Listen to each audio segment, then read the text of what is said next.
السلام عليكم ورحمة الله وبركاته. وما زال العياط مستمر من جمهور الأهلي وإدارة الأهلي وإعلام الأهلي برضه. الزمالك جاب فلوسه منين؟ لا، ما ينفعش. احنا عايزين نعرف الزمالك جاب فلوس منين اللي خلص بيها القواضي وخد بيها الرخصة الأفريقية،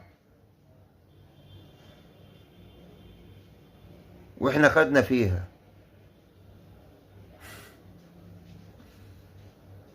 جبنا فلوسنا منين؟ وانت بتسأل بصفتك ايه؟ جهة تحقيق انت مثلا؟ طب ما بلاش، ما بلاش، ما بلاش يا ابو عادل. 5 مليون بلاش، ها؟ بلاش. ما هو حقك بقى، ما انت مرتع طول عمرك وبتعمل اللي انت عايزه ومحدش بيقول لك تلت التلاتة كام.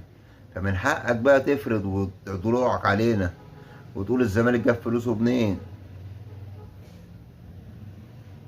لا، ويقول لك ايه ده الاهلي مش شاغل دماغه خالص بالزمالك وعادي نلعب بالكونفدرالية. طب ما تلعب وانت ساكت.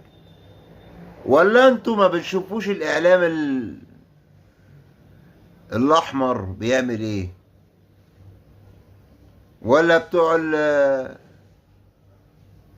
بيعملوا فيديوهات كده زي حالاتي بيعملوا ايه؟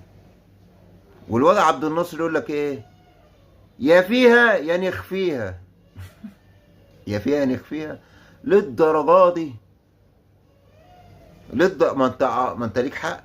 ما انت مره لعبت مكان بيراميدز، فانت عايز تشارك مكان الزمالك.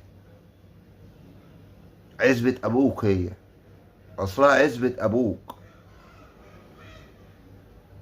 قال جبتوا الفلوس منين؟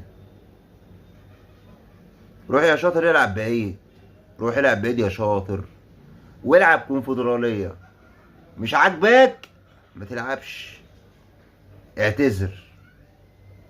لو مش عاجباك اعتذر وشد حيلك الموسم اللي جاي عشان تحافظ على المركز التالت. عشان لو طلعت رابع مش هتلعب حاجة خالص، مش هتلعب حاجة خالص. ريح، ريح، ريح يا بيزو، ريح يا بيزو انت وقرني اللي مشغل جمهور الاهلي.